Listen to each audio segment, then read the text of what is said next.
Hi అండి, కాంతం వంటలకి స్వాగతం. ఈరోజు అయితే మటన్ లివర్ ఫ్రై చేసేద్దాం. సో దీన్ని ముందుగా ఈ లివర్ని అయితే బాగా శుభ్రం చేసుకోవాలి. ఉప్పు, పసుపు, కొంచెం లెమన్ కూడా వేసి బాగా కడుక్కొని శుభ్రం చేసుకొని పక్కన పెట్టేసుకోవాలి.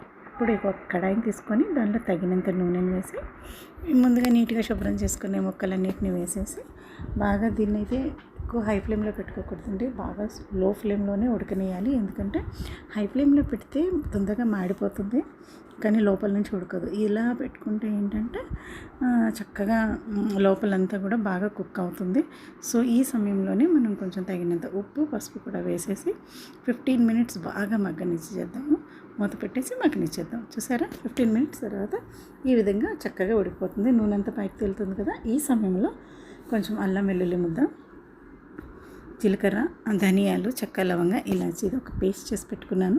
ఇదేనండి ఎప్పుడూ వేస్తాను కదా, కాంతం గారి మసాలా, స్పెషల్ మసాలా ఇది. సో నేను దీన్ని వేసేసాను. ఈ సమయంలోనే కొంచెం కారాన్ని కూడా వేసేసుకుందాము. ఇప్పుడు హై ఫ్లేమ్లో పెట్టారు అంటే మాడిపోతుంది, కాబట్టి చాలా లో ఫ్లేమ్లో పెట్టుకొని మూత పెట్టేసి బాగా మగ్గనిద్దాము. చూసారా, ఇలా ఆయిల్ పైకి తేలేంత వరకు చక్కగా ఫ్రై చేసుకొని లాస్ట్లో కొత్తిమీరతో సర్వ్ చేసుకుంటే మన మటన్ లివర్ ఫ్రై రెడీ. ఇలాంటి వంటకాలు కావాలంటే ప్లీజ్ నా ఛానల్ని సబ్స్క్రైబ్ చేసుకోండి. Thank you.